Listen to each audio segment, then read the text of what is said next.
Moving on, in a dash to peace efforts on the Korean peninsula, the North suspended today's scheduled high-level talks with the South. Pyongyang is miffed by the US-South Korean military exercises that are currently underway.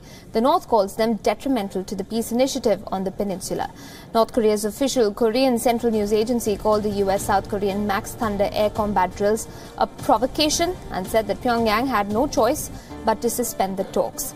Today's meeting was due to discuss plans to implement Panmunjom declaration that emerged from an April 27th inter-Korean summit. The two nations had then agreed to formally end the Korean War and pursue the complete denuclearization of the Korean peninsula. The agency has also cast doubt on next month's summit between North Korean leader Kim Jong-un and the US President Donald Trump. South Korea has termed the North's decision to call off talks as regrettable. Meanwhile, a North Korean expert has said that Pyongyang intends to make its demands clear by postponing the inter-Korean high-level talks.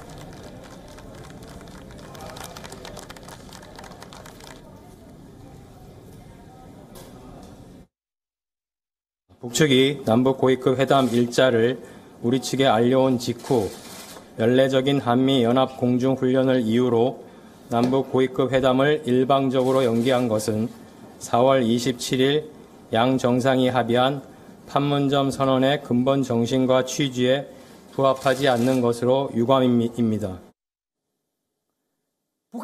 The United States, if North Korea demands, needs to show its willingness to talk with North Korea about the issue of deploying strategic assets to the Korean peninsula. And furthermore, the US needs to persuade North Korea with a message saying that denuclearization is not a prerequisite for guaranteeing the security of its regime, but denuclearization and guarantee for the regime's security can go together.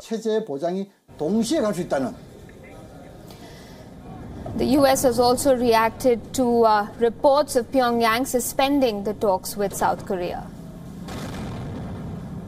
We are operating under the idea and the notion that the president's meeting is going forward with Chairman Kim next month. And if this meeting doesn't happen, will you that's still a hypothetical. go forward? That's a hypothetical. You know, look, this news just came out. I can't verify it just yet. It's very early on in the process, but we're planning ahead for our meetings. The White House has also released a statement to this effect. Let's take you through it now. Quote, "We are aware of the South Korean media report. The US will look at what North Korea has said independently and continue to closely coordinate with our allies." End quote.